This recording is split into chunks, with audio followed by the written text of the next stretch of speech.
సర్వోన్నతుడానికి స్తుతులు స్తోత్రం చెల్లిస్తున్నాం ప్రభువా. గడిచిన దినాలని కూడా నీ కృపను క్షేమం దయచేసావు, నీకు స్తోత్రాలు ప్రభువా.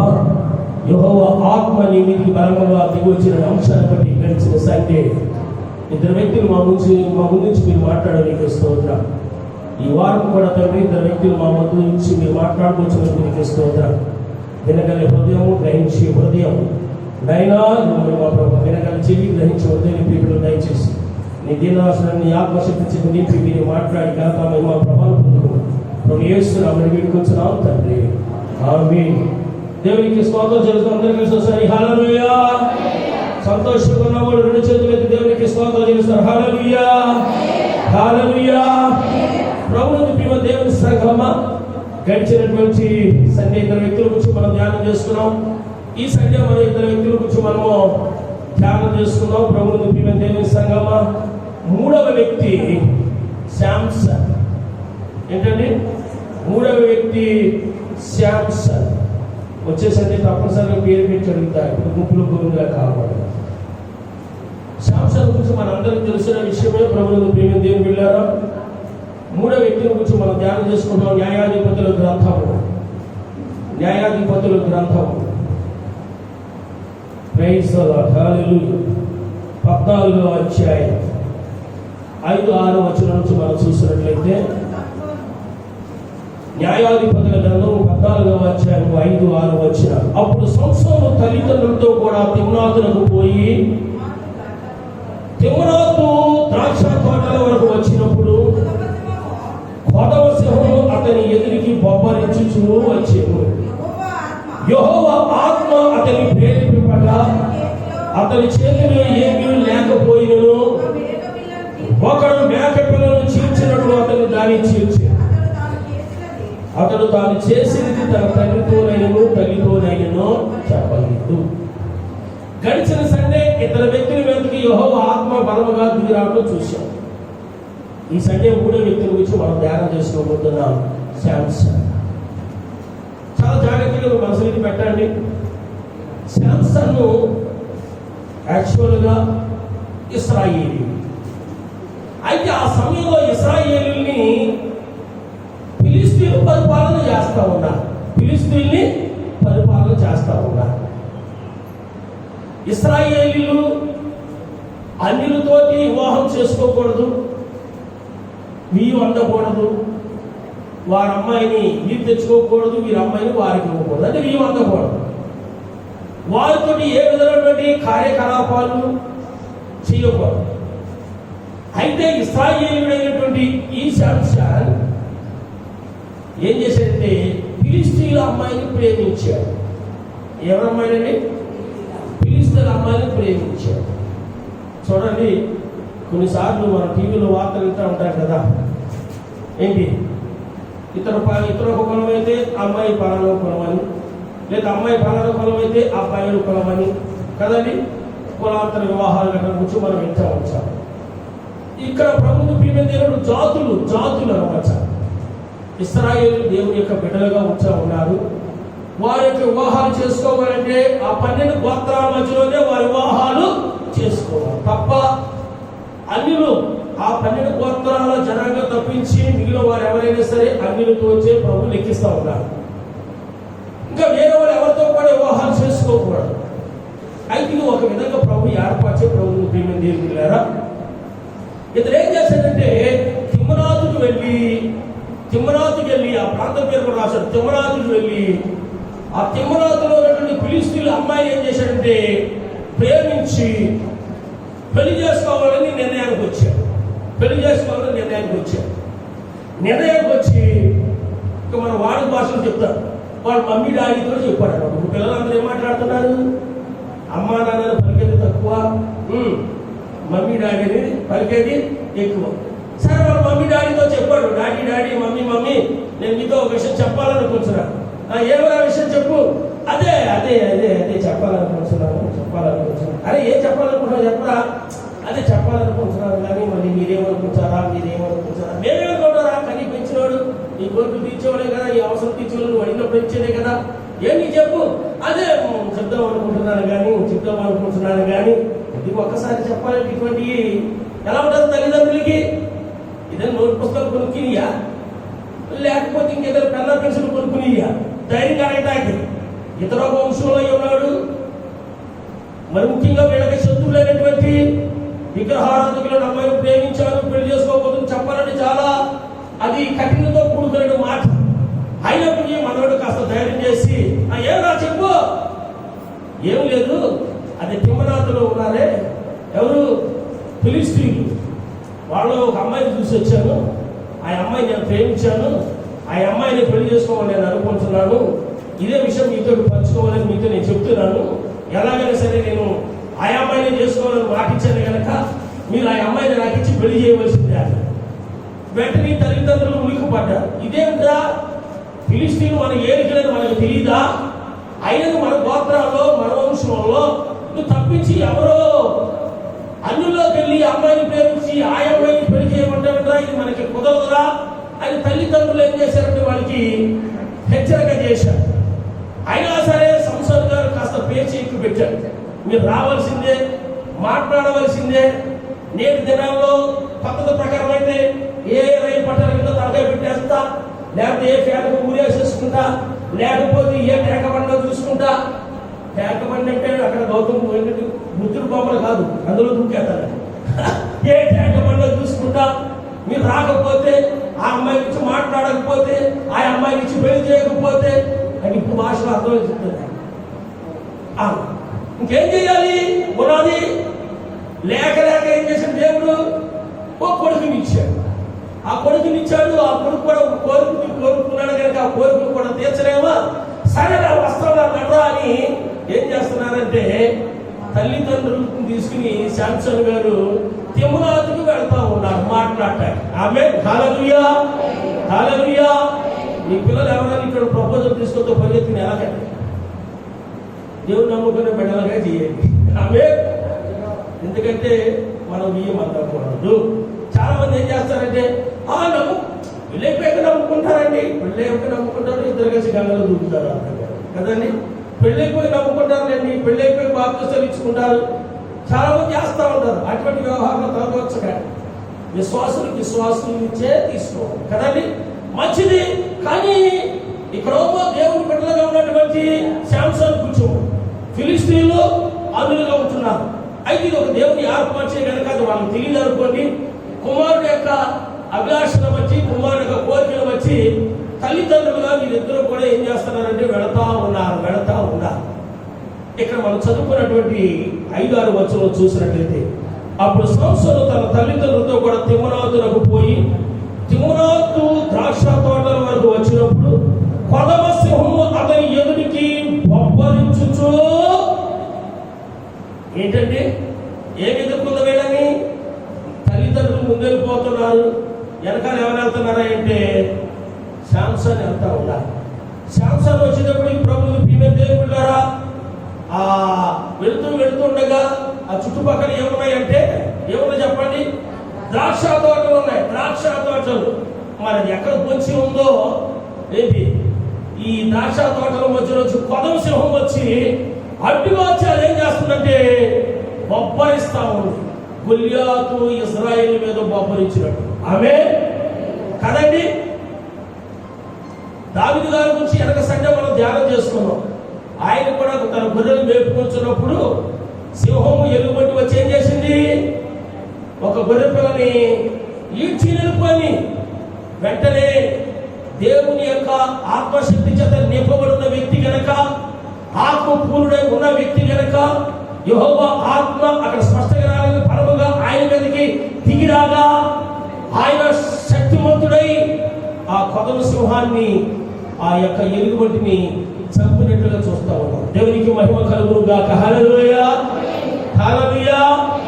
మనమైతే ఏదైనా ఒక కుక్క పిల్ల మన మీద బాబు అన్నది అనుకోండి, కర్రేది కుక్కేది, కర్రేది కుక్కేది, రాయేది కుక్కేది అని అటు చుట్టూనే తిరుగుతూ ఉంటాయి. ఎందుకు? ఏదో కాస్త రాయేది తీసి అంటే పోతాది, దాన్ని పట్టలే. ప్రభువుని ప్రియమైన దేవుని బిడ్డలారా, దేవుని యొక్క ఆత్మ అతను ప్రేరేపిస్తుంది కనుక దావీదు గారు ఏం చేశారంటే ఆ సింహాన్ని, ఆ ఎలుగుబంటిని కూడా చంపినట్లుగా చూస్తా ఉన్నాం. దేవునికి మహిమ కలుగును గాక. హల్లెలూయా. ఇక్కడ సంసోను మీదకు కూడా సింహం ఎదురుగా వచ్చి ఏం చేస్తుంది తెలుసండి? బొబ్బరిస్తుందన్నమాట. ఇంకా అర్థమ భాషలో చెప్పాలంటే ఆయన మీద జబ్బు చేసి ఆయన చంపబోతా ఉంది. అక్కడ మనం 6వ వచనం చూసినట్లయితే యెహోవా ఆత్మ అతనిని ప్రేరేపింపగా అతని చేతులు ఏమీ లేకపోయినను ఒకడు మేక పిల్లను చీల్చినట్లు అతను దానిని చీల్చివేసెను. దేవునికి స్తోత్రం తెలుసు. హల్లెలూయా, హల్లెలూయా, హల్లెలూయా. యెహోవా ఆత్మ ఆయన మీదికి పరముగా దిగిరాగా, యెహోవా ఆత్మ ఆయన్ని ప్రేరేపించగా, దేవుని శక్తి ఆయన మీదకి పరముగా దిగి వచ్చినప్పుడు ఒక వ్యక్తి ఏ రీతిగా మేక పిల్లల్ని చీలుస్తాడు, అదే రీతిగా ఏం చేశాడు అంటే చేతిలో ఏమీ లేకపోయినా ఆయన చేతిలో ఒక కత్తి కానీ, ఆయన చేతిలో ఒక కత్తి కానీ, ఆయన చేతిలో ఒక బలిము కానీ, ఆయన చేతిలో ఒక ఆయుధము కానీ ఏమీ లేకపోయినను అతను ఏం చేశాడు తెలుసండి? మేక పిల్లలు చీల్చినట్లు అతడు దానిని చీల్చివేసెను. దేవునికి స్తోత్రం తెలుసు. హల్లెలూయా, హల్లెలూయా. మనం మేక పిల్లలు కాదు కదా, కుక్క పిల్లలు కాదు కదా, కోడి పిల్లలు కూడా చీల్చలేదు కత్తి లేకుండా కదండి. కత్తి లేకుండా, చాకు లేకుండా దేన్ని చీల్చలేదు? కోడి పిల్లలు కూడా చీల్చలేదు. కోడి పిల్లలు కాదు కదా, ఆఖరికి మీకు చేప తెచ్చిచ్చలేదు కానీ చేపలు కూడా చేయలేరు, చీల్చలేరు. ఏమయ్యా ఈ కొంచెం రాకూడదా? ఈ అమ్మవాడు చాలా బిజీగా ఉన్నాడు, ఆరాధనకి లేట్ అయిపోతుంది కదా, అదేంటో మనమే కోసుకొచ్చిన తెచ్చేసి ఎవరు పోతున్నాయ్యా ఈ చేపలు? చిన్నప్పటి నుంచి నాకు కొయ్యమే రాదు, మరి నువ్వు ఎలా తింటున్నావే? ఏదో మా డాడీ కొట్టించుకొచ్చేవాడు, అక్కడే నేను చేసుకున్నా కలిసి కొట్టించుకుంటావు. నువ్వు కొత్తగా ప్రారంభం చేసి పట్టుకొచ్చి పోయాడు. నాకెక్కడ వచ్చు? లేరండి అటువంటి స్త్రీలు లేరండి. అయితే మనం ఒక చేపని కూడా కొయ్యలేము, చీల్చలేము. ఒక కోడి, ఇంట్లో పెంచిన కోడి పిల్లలు కూడా చీల్చలేము, కొయ్యలేము. కత్తులు కానీ చాకులు కానీ లేవు, ఉన్నా కానీ కొయ్యలేము. ఇంత చెప్తున్నా నాకే రాదు. ఆ కోడి పెంచి పెట్టారు, నాకే రాదు, చాలా మందికి రానే రాదు. ప్రభుత్వ ప్రియమ దేవుని బిడ్డలారా, కానీ పదవ సింహము ఇటువంటి సంశోధనలు 10 మందిని చంపగలరు కదండి. ఇటువంటి సంశోధనలన్నీ 10 మందిని చీల్చి చెండగలదు, చంపి ఎముకలు కూడా మిగల్చకూడగా నవ్వులేగల భయంకరం నుండి క్రూరము గాని ఒకరు మేకలు చీల్చినట్టు చీల్చి దాన్ని చంపడంటే దానికి గల కారణం సంశోధన మీదకి యెహోవా ఆత్మ పరముగా దిగి వచ్చినది కనుక, అతడు శక్తివంతుడైన కనుక, దేవునికి ఆత్మవిశ్వాసాన్ని బట్టి, దేవునికి బలాన్ని బట్టి పరముడైన కనుక ఏ ఆయుధం లేకపోవడాన్ని దాన్ని చీల్చి చెండడానికి చూస్తాం. దేవునికి మహిమ కలుగును గాక. హల్లెలూయా, హల్లెలూయా. సంశోధన మీదకి ఏ రీతిగా బలంగా దేవుని యెహోవా ఆత్మ దిగి వచ్చినదో, ఈ యొక్క ఛానల్ ద్వారా కానీ మందిలో ఉంది కానీ సువార్త వింటున్నారండి మీ అందరి మీద ఎక్కువ అదే యెహోవా ఆత్మ బలంగా దిగి వచ్చును గాక. ఎవరికి స్పందన రావట్లా? మీ అందరి మీద ఉంటే రావాలి. ఏమాత్మ? ఏమాత్మ? పడుకున్నారండి, ఛాతీ మీద ఎక్కేసి మీద నొక్కేస్తుంది. ఏమాత్మ? అపయత్నాత్మ. స్పందన రావాలి. అటువంటి స్పందన రావాలి అంటే మీరు ఆత్మ పూర్ణై ఉన్నప్పుడే అటువంటి స్పందన ఉంటారు. ఆమేన్, ఆమేన్. సంశోధన మీదకి ఏ రీతి యెహోవా ఆత్మ పరముగా దిగి వచ్చిందో అదే యెహోవా ఆత్మ మీ మీద కూడా దిగి వచ్చును కాక. హల్లెలూయా, హల్లెలూయా. ఇందులోనే మనం 15వ అధ్యాయంలో మనం చూసినట్లయితే ప్రభువుని మీకు దేవుని సంఘం 13, 14, 15 వచ్చిన వరకు నేను చదువుతాను. అందుకు వారు ఇలాగు కాదు, నిత్యముగా మేము నిన్ను చంపము కానీ నిన్ను గట్టిగా కట్టి వారి చేతికి మేము అప్పగించదమని చెప్పి 2 కొత్త తాళ్ళ చేత అతను కట్టి ఆ బండ యొక్క నుండి అతను తీసుకుని వచ్చి అతడు లేహీకి వచ్చి వరకు ఫిలిష్తీయులు అతన్ని ఎదుర్కొని కేకలు వేయగా యెహోవా ఆత్మ అతని మీదికి బలముగా వచ్చినందున అతని చేతులకు కట్టబడిన తాళ్ళు అగ్ని చేత కాల్చబడిన జనపనార వలె నాయను. సంఖ్యలు అతని చేతుల మీద నుండి విడిపోయి అతడు గాడిద యొక్క పచ్చి దవడ ఎముకను కనుగొని చెయ్యి చాచి పట్టుకొని దాని చేత 1000 మంది మనుషులను చంపెను. చదవబడిన వాక్యం దేవుడు దీవించి ఆశీర్వదించును గాక. స్పందన ఉండాలన్నమాట. మీ మనస్సుని ఇక్కడే ఉంచాలి. ఓకే, నాతో ఫాలో అవుతూ ఉండండి. వదిలిపెట్టేస్తా ఒక అరగంట 40 నిమిషాలు. ఒకనొక సమయంలో ఈ చరిత్ర అంతా చెప్పను. ఒకనొక సమయంలో ఇశ్రాయేలీయులు శాంసన్ ఏం చేశారంటే గట్టి తాళ చేత బంధించి తీసుకొచ్చారు. తీసుకొచ్చి అంటే ఎక్కడ తీసుకొస్తున్నారా అంటే ఫిలిష్తీయుల దగ్గరికి తీసుకుని వస్తా ఉన్నారు. అసలు ఇశ్రాయేలీయులకు శత్రులు ఎవరు? ఇశ్రాయేలు శత్రులు ఎవరు? ఫిలిష్తీయులు. ఈయన ఏం చేశాడంటే వారి పంట పొలాలన్నీ కూడా ఏం చేశాడంటే నక్కల తోకల మధ్యలో దివిటీలు పెట్టి వారి పంట పొలాలన్నింటినీ కూడా ఏం చేశాడంటే తగలబెట్టించేసాడు. ఇంకా విచారం చేస్తుంటారు, మన పంట పొలాలు ఎవరు తగలబెట్టించుంటాడు? అబ్బా ఇంకెవరు చేసుకుంటాడు? పలానా పోయి. సరే ఆయన ఎంత చూద్దామని వాడు అనుకునేటప్పటికీ ఈ శాంసన్ గారు ఏం చేశారంటే యాతాములో ఉన్నటువంటి బండ సందులోకి వెళ్ళి దాక్కున్నాడు. బండ సందులోకి వెళ్ళి దాక్కున్నాడు. ఆ సమయంలో ఇశ్రాయేలీయులు ఫిలిష్తీయులే పరిపాలన చేస్తా ఉన్నారు ఒక విధంగా.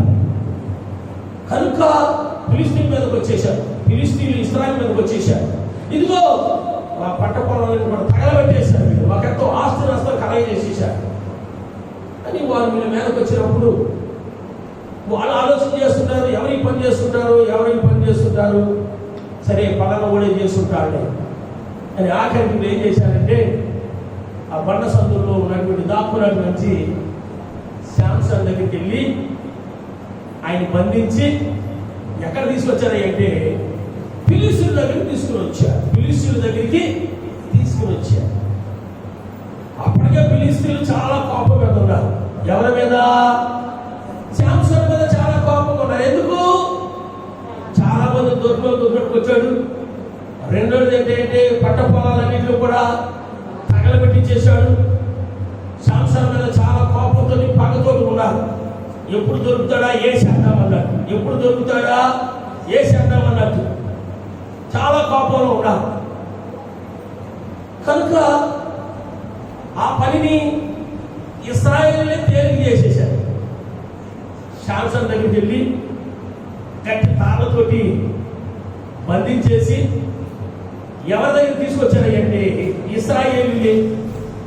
ఈ శాంసన్ యొక్క బంధువర్గమే, శాంసన్ యొక్క జనాంగమే ఎక్కడ తీసుకొచ్చారంటే ఫిలిష్తీయుల దగ్గర తీసుకుని వచ్చారు.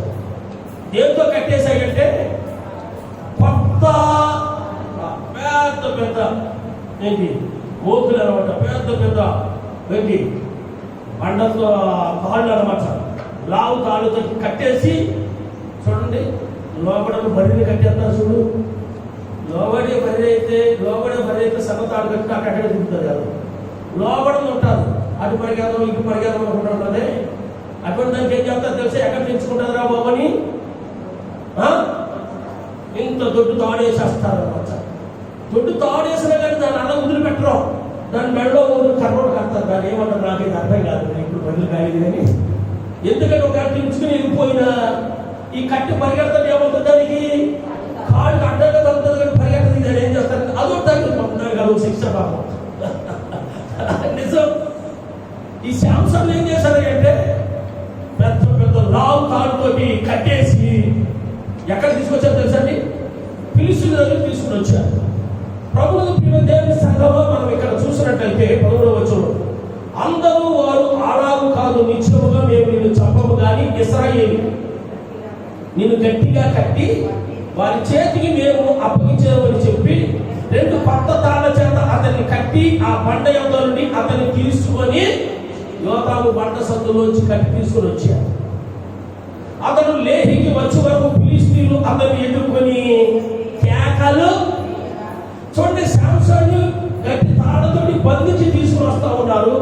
ఆయనక జనాంగమే, ఆయనకి శత్రులైనటువంటి ఫిలిస్తీన్లు లేహి వరకు ఎలా వస్తున్నారంటే కేకలు వేస్తూ సంతోషంగా వస్తున్నారు. ఏమని కేకలు వేస్తున్నారు తెలుసా? మన శత్రువు మనకింకా దొరికేశాడు, మన పంట పొలాలు తగలబెట్టినోడు, మన వాళ్ళందరినీ చితకబాది చంపినోడు, మనందరినీ కూడా రాత్రి పగలు నిద్ర లేకుండా చేస్తున్నటువంటి మన శత్రువు ఏం చేశాడు? మనకి దొరికేశాడు. అది కూడా ఎలా దొరికాడు? గట్టి తాళ చేత బంధింపబడి దొరికాడు. చూడండి, ముందు 2 కాళ్ళు, వెనక 2 కాళ్ళు, 4 కాళ్ళు కట్టేసి ఒక్కరు అక్కడ పడేసి పక్కన నెట్టి చిన్నపిల్లలు కూడా ధైర్యం అవుతారు. వస్తుందా లేదా? ఎదురుగొండ కూడా కుక్క మీదకి పెద్దవాళ్ళని వెళ్ళాయి అంటే పెద్దలు పడే వేస్తుంది, భయమే వస్తుంది. ఎందుకు అనవసరం మీద పడి ఖర్చు దాంతో పెంచుకుంటే బొట్టు చుట్టూ 16 ఇంజక్షన్ 11 ఇంజక్షన్లు చేయించుకోవాలి. బాబు నేను మాత్రం వెళ్ళాను. ఇప్పుడు వీళ్ళ యొక్క సంతోషం ఏంటంటే ఇతను ఓపెన్గా ఉంటే ఇతను మనం జయించలేదు. ఇప్పుడు ఎలా ఉన్నాడు? మన ముందు గట్టి తాళ చేత బంధింపబడి ఉన్నాడు. ఒక ఆట ఆడుకున్నాము, చక్కగా ఆట ఆడుకున్నాము. ఆట ఆడుకున్న తర్వాత కసి తీరా మనం ఏం చేద్దాం? మన కోపం అంతా కూడా పగంతా కూడా తీర్చుకున్నామని వాళ్ళు ఏం చేస్తారంటే మన శత్రువు మన చేతులు చిక్కడని సంతోషంతో ఆర్భాటంతో వాళ్ళు ఏం చేస్తున్నారంటే కేకలు వేస్తా ఉన్నారు. చాలా జాగ్రత్తగా. శాంసంగ్ గారు ఏమనుకున్నారు తెలుసా? శాంసంగ్ గారు ఏమనుకున్నారు తెలుసా? శాంసంగ్ గారు మనసులో మాట చెప్తున్నారు. కేకలు వేస్తున్నారా మీరు? కేకలు వేయండి. మీ భర్త పట్టకపోతే నా పేరు కూడా శాంసంగ్ కాదు, సింహాలు చీల్చినటువంటి నేను ఆ సింహాలలో ఒకటిగా మిమ్మల్ని కూడా చేయకపోతే నా పేరు కూడా శాంసంగ్ కాదు. సింహాలు చీల్చినటువంటి యెహోవా ఆత్మ నా మీదకి దిగి వచ్చినప్పుడు మీ తరగ ఏంటో నేను కూడా చూస్తాను. మీ కేకలేంటో, మీ అరుపులేంటో, మీ సంతోషం ఏంటో, మీ నాట్యం ఏంటో చూస్తానని ఎవరనుకుంటున్నారు తెలుసా అండి? శాంసంగ్ అనుకుంటున్నారు. చూడండి ప్రభు, ప్రియమైన దేవుని పిల్లలు 14 వచ్చిన అతను లేహికి వచ్చే వరకు ఫిలిస్తీయులు అతన్ని ఎదుర్కొని కేకలు వేయగా యెహోవా ఆత్మ అతని మీదికి పరమగా వచ్చినందున అతని చేతులకు కట్టబడిన తాళ్ళు అగ్ని చేత కాల్చబడిన జనపనాల వలె ఆయను. దేవునికి స్తోత్రం చేస్తూ హల్లెలూయా, హల్లెలూయా, హల్లెలూయా. ఇక్కడేమో శత్రువులు సంతోషంగా కేకలేస్తున్నాడు. ఇక మన శత్రువు దొరికేశాడు, వాడితో కొంచెంసేపు మనం మజా చేసుకుని మనం కసితీరా చేద్దామని కూర్చున్నాం. ఇంతలోనే యెహోవా ఆత్మ ఏం చేసింది తెలుసండి? యెహోవా ఆత్మ సంసోను మీదకి పరముగా దిగి వచ్చింది. దేవునికి మహిమ కలుగును గాక. ఎప్పుడైతే యెహోవా ఆత్మ పరముగా దిగి వచ్చిందో సంసోనుకి కట్టబడినటువంటి ఆ కొత్త తాళ్ళు, సంసోనుకి కట్టినటువంటి ఆ పరమైనటువంటి ఆ యొక్క తాళ్ళు ఆఖరికి ఏ రీతిగా అయితే మైలు కరిగిపోతారో అదే రీతిగా కరిగిపోయినట్టుగా చూస్తున్నాం. దేవునికి మహిమ కలుగును గాక. హల్లెలూయా, హల్లెలూయా. దేవుడు ఈ దినాల్లో చేసాగి సంఘంలో చాలా మంది పురుషుల్ని, స్త్రీని, లేదా లోకంలో చాలా మంది క్రైస్తవుల్ని దుష్టుడైన సాతానుడు ఏం చేశాడు తెలుసండి? ఇలాగే కొత్త తాళితో బందేసి వచ్చేసి ఇంతకుముందు చెప్పారు కదా, కొత్త తాళితో ఏం చేశాడు తెలుసండి? వాళ్ళ కాళ్ళకి ఏం చేశాడు తెలుసండి? బంధించేసి ఉంచాడు. కానీ వాళ్ళు తిరుగుతున్నారు, బైకుల్లోనూ, కారుల్లోనూ, ఇంటిగా ఇంటికి తిరుగుతున్నారు. అంటే వాస్తవంగా ఏంటంటే అవి మనకు కనపడవు. సాతానుడు వేసిన బంధకం వేసేసి ఊరుకోకుండా ఇంత దొడ్డు తాళం కూడా వేసేసాడు. తాళితో కూడా ఆడ దగ్గరే వాడు ఎప్పుడు బంధనం వస్తారు తెలుసా? ఆడ తాళం పెడుతూనే వస్తారు. లేదా యెహోవా ఆత్మ మీద దిగి వచ్చి ఆ తాళం పెంచితే వస్తారు. దేవునికి మహిమ కలుగును గాక. అంతవరకు రానే ప్రభుదాసు మాస్టర్ వస్తున్నారు, భార్య వస్తున్నారు, భర్త వస్తున్నారు రాని. వీళ్ళందరూ కూడా ఆ సాతానుడు ఏం చేశారు తెలుసా?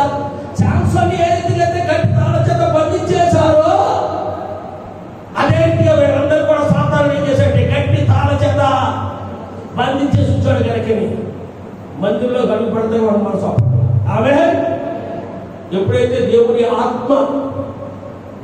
ఆత్మ వాళ్ళ మీద దిగి వస్తాడో, వాళ్ళకున్నటువంటి బంధకాలు విడిపోతాయో, అప్పుడే దేవుని మందిరం వస్తాడు. దేవునికి మహిమ కలుగును కాక. హల్లెలూయా, హల్లెలూయా. 7 దినాల్లో సాతానుడు అనేక విధాలుగా దేవుని బిడ్డలకు వలవేసి ఏం చేస్తారో తెలుసా? ఆ వలలో చిక్కించుకుని గంతులు వేస్తూ ఉంటారు. దేవునికి మహిమ కలుగును గాక. కోతుల్ని ఎలా పడతారో తెలుసా? కోతుల్ని ఎలా పడతారో తెలుసా? కుదిరి చూడండి, మీకంటే కదా హైట్లో ఉన్నారు, కుదిరి చూడండి, తల్లంటే తిరగండి. ఓకే, కోతుల్ని ఎలా పడతారో తెలుసా? ఒక పొయ్యి తీసి ఆ కోతులో ఒక డబ్బా పెట్టేసి, ప్లాస్టిక్ డబ్బా లాంటిది, దాంట్లో పల్లీలు వేసేసి గట్టిగా పూడ్చేస్తారు. ఈ కోతి అన్ని చూస్తూ ఉంటుంది. ఈ పల్లీలన్నీ కోతి ఏం చేస్తుంది? పల్లీలన్నీ కోతి చాలా పరిసేస్తుంది అనమాట. ఇది చూస్తూ ఉంటుంది కొమ్మ మీద, దానికి ఏం తెలియదు. ఇవన్నీ కూడా పల్లీలు వేసుకునేది వీళ్ళని అమాయి కదా, దానికి తెలియదు కనుక వెళ్ళి వాడు ఎక్కడితో వెళ్ళి ఇలా చేపెట్టి కుప్పుడు నిలబడి ఇలా రాగుతాడు. ఎందుకంటే చిన్న ముందుదే పెడతాడు, ఇలా పుట్టి ఇలా రాగాలనుకుంటాడు. కానీ ఈ చెయ్యి ఎందుకు రాదు? నా చేతులు ఏమున్నాయి? ఎంత తెలివి తక్కువ కోత అయ్యంటే, నేను ఈ పల్లిని విడిచిపెట్టు నా చెయ్యి బయటకు వస్తుందని అయితే దానికి మాత్రం ఉండదు. ఈ పల్లిని విడిచిపెట్టదు. ఈ పల్లిని ఎదురుపట్టు గించుకుంటా ఉంటుంది. కానీ దానికి ఐడియా తెలీదు. నేను పల్లిని విడిచిపెడితే నా చెయ్యి బయటకు పోతుంది. అందుకే పల్లిని విడిచిపెట్టదు, నా చెయ్యి బయటికి రాదు. ఇంకా తీసుకుంటాను అంటూ ఉంటుంది. ఈ లోగా పట్టుకుంటారు. మరి కోతులు పట్టిన ఎలా కడుతున్నారు అనుకుంటారు మీకు? ఏంటి ఇంక ఇదో కాదు, గట్టి కదలలేక ఉంటుంది. ఈడేం చేస్తారు తెలుసు? పట్టింది వస్తాడు. సాతానుడు కూడా అదే రీతిగా మానవులందరికీ ఏదో రీతి ఎనేసి ఏం చేస్తాడు తెలుసండి? ఆ ఎనలో చిక్కించి ఏం చేస్తాడో తెలుసండి? బంధించేసి వచ్చాడు. ఆమె హల్లెలూయా. అందులోంచి బయటికి రాలేకపోతా ఉండాలి. ఈ శాంసన్ ఎప్పుడైతే గట్టి తాళ చేత బంధించి ఇశ్రాయేలు తీసుకుని వచ్చారో, ఫిలిష్తీయులు అనుకున్నారు మన శత్రువు మనకు దొరికేశాడు, వాడు కొంచెంసేపు జరగాలని ఆడిన తర్వాత వాడి యొక్క పడదాం అనుకుంటున్నాడు. అప్పుడు శాంసన్ గారు అంటున్నాడు, అరవట్రా, కేకలేయండి, సంతోషించండి, డ్యాన్స్ చేయండి. సింహం భర్తం పట్టిన వాడిని మీ భర్తలు కూడా పడతాను లేదని తన మనసులో ప్రార్థన చేసుకుంటూ ఉండవచ్చు. ఇందులోని యెహోవా ఆత్మ, బలమైన ఆత్మ, శక్తిగల ఆత్మ ఆయన మీద దిగిరాగా ఆయనకి బంధింపబడినటువంటి ఆ గట్టి తాళ్ళు, ఆయనకి బంధింపబడినటువంటి ఆ బలమైన తాళ్ళు, ఆయనకి బంధింపబడినటువంటి ఆ కొత్త తాళ్ళు ఏ రీతిగా కలిగిపోయి అంటే మైండ్ కలిగిపోయినట్టు. దేవునికి స్తోత్రం తెలుసు. హల్లెలూయా. మన దేవుడు దహించు అగ్ని కనుక అవన్నీ కూడా ఏమైపోయిందో తెలుసా వాక్యంలో కదండి? అగ్ని చేత కాల్చబడిన జనపనార వలె ఆయన సంఖ్యలో అతని చేతుల నుండి విడిపోయి అని ఏమైపోయాడా? స్వతంత్రుడైపోయాడు. ఆయన బంధకాలు లేవు, ఏమీ లేదు. శాంసన్ మీదకి దిగి వచ్చినటువంటి ఆత్మ మీ అందరి మీదకు కూడా దిగి వచ్చును కాక. హల్లెలూయా. అటువంటి ఆత్మ చేసాని సంఘస్థులందరికీ దేవుడు దయచేయును కాక.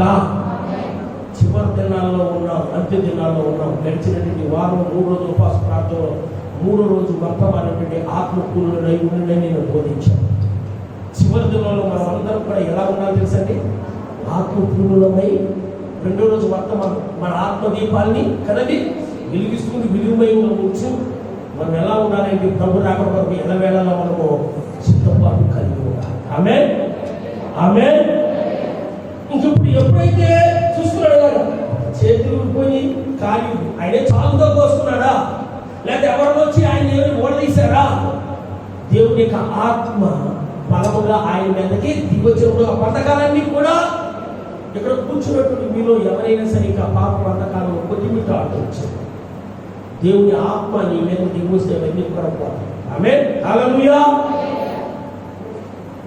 ఇప్పుడు శత్రువుల దగ్గరికి వెళ్ళక్కర్లేకుండా శత్రువులు మీ చుట్టూ ఉన్నారు. శాంసన్ గారి చుట్టూ కాదు, ఇళ్ళలో చూశాడు. ఎందుకు మన పిల్లలు భయపెడతారు చూడండి. ఒకసారి తల్లిదండ్రులు ఇళ్ళలో చూస్తారు. ఎందుకు ఏదైనా చిన్న కచ్చిపోలేదు దొరుకుతుందో ఒకటి అర్థం అన్నట్టు. వీళ్ళేం చేస్తారు, వీళ్ళకి అర్థమవుతుంది. మమ్మీ ఏదో ఎత్తుకు నువ్వు మొత్తం ఏదో వేసినట్టు ఉంది, చెప్పిన మాట లేదు, అర్థం లేదు, ఏం చేద్దాం ఉరుకుతారు అన్నమాట. ఇంకా శాంసన్ గారు అటు ఇటు చూశారు. ఎందుకు ఏదైనా దొరుకుతుందేమో, వీళ్ళు భర్తం పడతాం, ఇంతవరకు డ్యాన్స్ వేస్తున్నారుగా, శత్రువు దొరికేసాడు, ఒక ఆట ఆడుకుందామని. అక్కడ ఆయనకి ఏంటి దొరకల, ఒకటే ఒకటి దొరికింది. ఏంటండి? గాడిద. దీని ఏమిటంటే దవడ ఎముక. గడి చూశాడు, ఇటు చూశాడు. చూసినప్పుడు ఏం దొరుకుతుంది అంటే అంతకుముందు ఎప్పుడో చచ్చిపోయి కులిపోయి ఉంటుంది. గాడిద దవడ ఎముక, గాడిద దవడ ఎముక. అటు చూశాడు, ఇటు చూశాడు, ఇటు చూశాడు. ఆ గాడి దవడ ఎముక తీసుకున్నాడు. ఏం చేశాడు అంటే కదండి, ఒక్కరిని కాదు, ఇద్దరిని కాదు, అతను గాడి బహిరవచ్చు. అతను గాడి యొక్క పచ్చి దవడ ఎముకను కనుగొని చేయి చాచి పట్టుకొని దాని చేత 1000 మంది మనుషులను చంపెను. దేవునికి మహిమ కలుగును గాక. ఎంతమంది అండి? 10 మందిని కాదు, 20 మందిని కాదు, 50 మందిని కాదు, 100 మందిని కాదు, 500 మందిని కాదు. ఒక మిషన్ గలతో కాదండి కాల్చింది, లేకపోతే కత్తితో కాదు, ఒక బలితో కాదు, ఒక ఈటితో కాదు. గాడిద దవడ ఎముకలు తీసుకుని దొరుకుడు పొడుస్తూ ఉన్నాడు. యెహోవా ఈయన కదండి. ఒక్కొక్కరిని పట్టుకున్నాడు, పొడుస్తున్నాడు. ఒక్కొక్క పోటీగా పడతా ఉన్నాడు. ఒకరు కాదు, ఇద్దరు కాదు, ముగ్గురు కాదు, నలుగురు కాదండి. నిజంగా గాడి దవడ ఎముకతోటి 1000 మందిని చెప్పాలి. దేవునికి మహిమ కలుగును గాక. ఒక గాడిద దవడ ఎముకతోటి 1000 మందిని చంపాడు అంటే అది శాంసన్ యొక్క శక్తి కాదు, శాంసన్ యొక్క బలం కాదు, శాంసన్ యొక్క కలిగినది ఏది కాదు. కానీ శాంసన్ మనకి దిగి వచ్చినది యెహోవా ఆత్మ యొక్క శక్తిని బట్టి ఆ 1000 మందిని చంపాడు. దేవునికి మహిమ కలుగును గాక. దేవుని వాక్యం సెలవిస్తుంది. జకర్యా గ్రంథము 4వ అధ్యాయం 7వ వచనంలో శక్తి చేత కాదేను, బలము చేత కాదేను, ఏంటండి నా ఆత్మ ద్వారానే కదండి. శక్తి చేత కాదేను, బలము చేత కాదేను, నా ఆత్మ ద్వారే. ఇక్కడ శాంసన్ యొక్క శక్తి కాదు, శాంసన్ యొక్క బలం కాదు, కానీ శాంసన్ మీద పనిచేస్తున్నటువంటి దేవుని యొక్క ఆత్మ శక్తి వలననే, దేవుని యొక్క ఆత్మ బలం బట్టే అక్కడ సింహాన్ని చంపాడు. దేవుని యొక్క ఆత్మ శక్తిని బట్టే ఇక్కడ 1000 మంది ఫిలిష్తీయుల్ని గాడిద దవడ ఎముకతో చంపాడు. చూస్తాం. దేవునికి మహిమ కలుగును గాక. సంఖ్య మనం ధ్యానం చేసుకున్నాము. దావీదు సింహాన్ని చంపాడు, ఎలుగుబంటిని చంపాడు, బలాఢ్యుడైనటువంటి గొలియాతుని చంపాడు. దానికి గల కారణం దావీదు మీద దిగి వచ్చినటువంటి, దావీదులో ఉన్నటువంటి, దావీదులో పనిచేస్తున్నటువంటి యెహోవా ఆత్మ. దేవునికి మహిమ కలుగును గాక. ఎప్పుడైతే అదే ఆత్మ మనం కలిగి ఉంచామో ఈ ఫిలిష్తీయులుగా ఉన్నటువంటి సాతాను తంత్రాలు మంత్రాలు మన మీదకి పరిచయములుగా పారిపోతాయి. ఆమేన్, హల్లెలూయా, హల్లెలూయా. అటువంటి ఆత్మ మీ అందరికీ కూడా దేవుడు దయచేయను గాక. కదండి. అయితే మనకు కూడా ఒక ఆసక్తి ఉండాలి. ఏం ఆశ చెప్పండి? ఏం ఆశ? ఓకే ఆశ. నా పిల్లలు దీవించిన ప్రార్థించడం, నా పిల్లలు ఆరోగ్యం, ఈ కార్యవసం కాదు. ఇన్ని సంవత్సరాలు మందిరానికి వెళ్తున్నాను, ఇన్ని సంవత్సరాలు వస్తున్నాను, నన్ను నీ ఆత్మ చేత అభిషేకించి అదే ఆత్మ చేత నన్ను కూడా నింపున్నాయి. ఆమేన్. ఇల్లు అవసరమే, పిల్లలు అవసరమే, గుడ్డు గోధులు అన్ని అవసరమే, లోపల జీవిస్తున్నాం. కానీ ఇవన్నీ కూడా ఒక దినాన్ని మనము విడిచి యెహోవా ఆత్మచేత మనం నింపబడి యెహోవా ఆత్మచేత మనం నడిపిస్తుంటే యెహోవా ఆత్మచేత మనం ముద్రిస్తూ యెహోవా ఆత్మచేత మనం అభిషేకించి ఆయన రాకడ సిద్ధపాటు కలిగి ఉన్నప్పుడు రెప్పపాటున మన రూపాంతరం చెంది మధ్యాకాశం ఆయన ఎదుర్కొనగలం. దేవునికి మహిమ కలుగును గాక. ఎందుకు పరిశుద్ధాత్మ దేవుడు 2 దినాల నుంచి యెహోవా ఆత్మ బలముగా మీ మీద దిగి వచ్చిన అంశంతో మాట్లాడుతున్నాడు అంటే అదే ఆత్మ జీవనాలను మనము పొందుకోవాలని దేవుని యొక్క ఉద్దేశం. దేవునికి మహిమ కలుగును కాక. శక్తి చేత కాదేమో, బలమ చేత కాదేమో, నా ఆత్మ ద్వారా.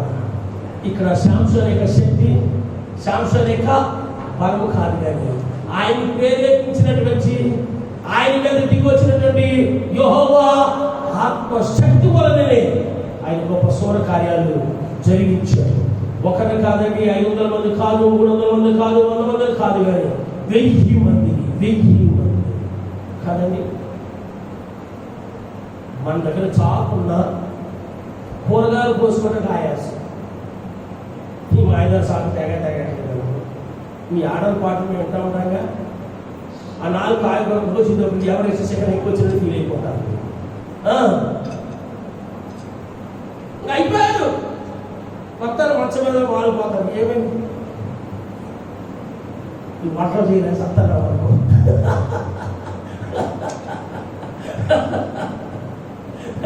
3 పొయ్యిలు 4 పొయ్యిలు చవులు ఉంటాయి వీళ్ళ దగ్గర. దీని కట్టి అంటే కాదండి. 4 కూరగాయలు కోసి 2 వంటలు వండేటప్పటికి ఎంత ఫీల్ అయిపోతారంటే పాపం పురుషులు ఏం చేస్తారు, గంగి గోగులంటే మా ప్రదర్శన మీద దాడి చేసేస్తారు. నీకేం తెలుసు సార్, పోయి దగ్గర కొద్ది తెలుగుతారు. మీకేం తెలుసు, పోయి దగ్గర పోయి దగ్గరికి ఏం తెలుస్తుంది? దానికి 4 పర్ణాలు ఉన్నాయని తెలుసు, చీలలు ఉంటుంది అలాగే తెలుసు, ఎలిగితే ఎలుగుతుందని అలాగే తెలుసు. మీకేం తెలుసు తెలుగుతుంది పోయి దగ్గర వస్తే. ఎవరైతే శిఖరానికి వచ్చినప్పుడు ఫీల్ అయిపోతా ఉంటారు కదండి. ఆయన 1000 మందిని చంపినా కానీ ఆయన అలసిపోవాలా. ఎందుకంటే ఆయనలో పనిచేస్తున్నది జీవగల దేవుని ఆత్మ. ఆమె హల్లెలూయా హల్లెలూయా. రెండో వ్యక్తుల గురించి చెప్తారు, సంఘాల గురించి చెప్తారు. అపోస్తలుల కార్యం ముగించుకుంటాం. 2వ అధ్యాయం 1 నుంచి 4 వచనం మనం చదివినట్లయితే ఇది చూడండి, మీకు అందరికీ తెలిసిన వాక్యమే. అపోస్తలుల కార్యం 2వ అధ్యాయం 1 నుంచి 4 వచనం మనం చూసినట్లయితే అపోస్తలులు అందరూ కలిసి, అపోస్తలులు దేవుని బిడ్డలుగా అందరూ కలిసి ఒక చోట కూడుకుని దేవుని స్తుతిస్తున్నారు, దేవుని ఆరాధిస్తున్నారు, దేవుని గణపరుస్తున్నారు, దేవుని మహిమపరుస్తూ ఉన్నారు. పెంతెకొస్తు పండుగ తిన్నారు. అకస్మాత్తుగా దేవుని శక్తి లేక యెహోవా ఆత్మ వాళ్ళందరి మీదకి బలముగా దిగి వచ్చి. దేవునికి మహిమ కలుగును గాక. ఎప్పుడైతే యెహోవా ఆత్మ లేక యెహోవా పరిశుద్ధాత్మ శక్తి వాళ్ళ మీదకి బలంగా వీచు గాలి వాడే వాళ్ళ మధ్యలోకి దిగి వచ్చి వాళ్ళలో ప్రతి ఒక్కరి మీద రాలిందో ఏం జరుగుతుందో తెలుసా? అక్కడ అనేక మంది ఏం చేస్తారో తెలుసా అండి? అన్య భాషలు మాట్లాడుతూ ఉన్నారు, ప్రవచిస్తూ ఉన్నారు. ఎప్పుడైతే దేవుని యొక్క శక్తి వాళ్ళ మీదకి దిగి వచ్చిందో దేవునికి మహిమ కలుగును గాక. వస్తా కదండి ఇది. వారందరూ కూడా ఏం చేస్తున్నారు? ప్రభువు ఆరోహణం అయిపోయిన తర్వాత తండ్రి చేత వాగ్దానం చేయబడింది, మీరు పొందుకునే వరకు ఎక్కడికెక్కడికి యెరూషలేములో మీరు కనిపెట్టుకున్నారు. ఆ మేడ గదిలో ఇంచుమించు 120 మంది కనిపెడుతూ దేవుని నామంలో స్తుతిస్తూ ఆరాధిస్తూ ప్రార్థిస్తూ దేవుని సన్నిధిని అనుభవిస్తూ వారు గడుపుతూ ఉన్నారు. వారు ఊహించని రీతిగా పెంతెకొస్తు పండుగ దినాన్ని బలముగా వీచు గాలి వలె పరిశుద్ధాత్మ శక్తి వాళ్ళందరి మీదకి కూడా బలముగా దిగి వచ్చింది. ఎప్పుడైతే వాళ్ళందరి మీదకి బలముగా దిగి వచ్చిందో వాళ్ళకు వాక్శక్తి అనుగ్రహించబడింది. అనేక మంది ఏం చేస్తున్నారంటే ప్రవచిస్తున్నారు, వారు భాషలు మాట్లాడుతూ ఉన్నారు. దేవునికి మహిమ కలుగును గాక. అటువంటి అనుభవంలోకి జీవసాగి సంఘ కుటుంబాలు ఈ ఛానల్ ద్వారా వింటున్న వారిని కూడా దేవుడు అనుభవింపజేయును గాక.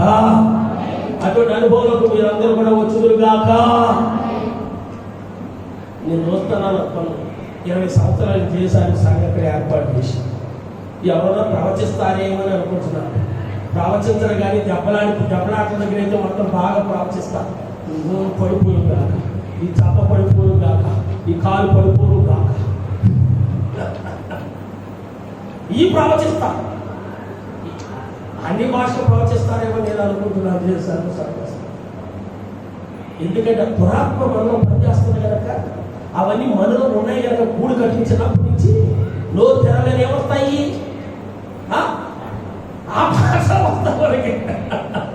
ఏ భాషలు వస్తాయి? ఆ భాషలో వస్తాయి మనకి. నేను అనుకుంటున్నాను ఆ భాష కాకుండా పరిశుద్ధాత్మ భాషలే మాట్లాడతారేమో అనుకుంటున్నాను. కానీ పరిశుద్ధాత్మ భాష మాట్లాడేవాళ్ళు నాకు వినపడలేదు. కానీ ఏ భాషలు మీరు మాట్లాడుతూ ఉంటారు ఎంటా ఉంటే చాలా వచ్చినది తప్ప నా ఆత్మ సంపదన పడాలి. ఏ భాషలు మాట్లాడుతున్నారు? దేవానికి స్తోత్రం, గాడ్ బ్లెస్ యు అయినా అతను తెలియజేసేది. దురాత్మ మనలో నింపబడి ఉన్నప్పుడు ఆ దురాత్మ సంబంధం బూతు మాటలే మనలో ఏం చేస్తా తెలుసండి? యెహోవా ఆత్మ ఎప్పుడైతే ఈ మేడగదిలో ఉన్నటువంటి 120 మంది మీదకి దిగి వచ్చిందో వాళ్ళు ప్రవచిస్తున్నారు, వాళ్ళు భాషలో మాట్లాడుతున్నారు. ఆమేన్. సౌలు మీదకి దిగి వచ్చింది. గడిచిన సంగతి ధ్యానం చేస్తున్నాం కదా. సౌలు రాజు మీదకి, ఆయన రాజుగా అభిషేకం కాలేదు కానీ అప్పుడే అభిషేకం చేశాడు. ఆయన ఏం చేస్తారో చెప్పండి. ఆయనకు కొత్త మనసు వచ్చింది. ఆయన ఏం చేస్తాడు? ప్రకటిస్తున్నాడు, ప్రవచిస్తున్నాడు. దేవునికి మహిమ కలుగును గాక. ఎందుకు? యెహోవా ఆత్మ ఆయన మీదకి బలముగా దిగి వచ్చింది. యోవేలు ప్రవక్త ముందుగానే ప్రవచించాడు, అంత్యదినమున ఆత్మను మనుషులందరి మీద నేను కుమ్మరిపరిచేస్తాను. ఆ వాగ్దానం చేసిన దేవుడు నమ్మదగినడు, అబద్ధములు కాడు. చివరిలో మనమందరం కూడా అదే ఆత్మాభిషేకము చేత అభిషేకింపబడాలి. అదే ఆత్మ చేత మనమందరం కూడా ముద్రింపబడాలి. అదే ఆత్మాభిషేకం పొందుకుని ప్రభు రాకడకు సిద్ధపడాలని దేవుని యొక్క ఉద్దేశం. మన ధ్యానం ఏంటంటే యెహోవా ఆత్మ నీ మీదికి, యెహోవా ఆత్మ నీ మీదికి బలముగా దిగి. ఇప్పుడు చేతులు ఎంతమంది మీద దిగు వస్తుంది యెహోవా ఆత్మ? నిజంగా ఒక బ్రదర్ ఇచ్చాడు. నిజంగా ఒక దినం ఆ ఇంట్లో పేరు పెట్టి కాస్త ప్రార్థన చేసి అభిషేకించినప్పుడు బాగా దిగి వచ్చేసింది. ఏం బ్రదర్? చివరి దినాల్లో ఉన్నాం, అంత్య దినాల్లో ఉన్నాం. సౌలు మీదకి దిగి వచ్చిన యెహోవా ఆత్మ, దావీదు మీదకి దిగి వచ్చిన యెహోవా ఆత్మ, ఇక్కడ ఏమన్నారండి? శాంసన్ మీదకి దిగి వచ్చిన యెహోవా ఆత్మ, 120 మంది మీదకి దిగి వచ్చినటువంటి యెహోవా ఆత్మ మనందరి మీదకి కూడా బలముగా దిగి వచ్చును గాక. హల్లెలూయా, హల్లెలూయా. పెంతెకోస్తు దినమందున బలముగా దిగి వచ్చితివి, అన్య భాషలు మాట్లాడుటకు మా శక్తి నన్ను గ్రహించితివి. పెంతెకోస్తు దినమందున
యెహోవా ఆత్మ నీ మీదికి సమూయేలు ప్రవక్త అభిషేకించి సౌలుతో అంటున్నాడు, యెహోవా ఆత్మ నీ మీదికి బలముగా.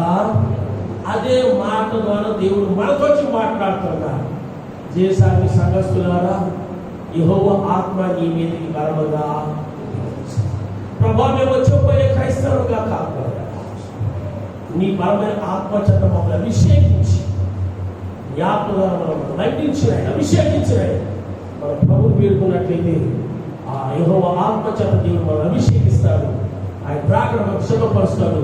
దేవుడు కొద్ది మనం దీవించి ఆశ్రయించిన దాకా ఆమె అందరు కూడా మోకరించవచ్చిన తీర్మానం చేసుకుందాం. అందరు కూడా మోకరించవచ్చిన తీర్మానం చేసుకుందాం. Praise the Lord. Hallelujah, hallelujah.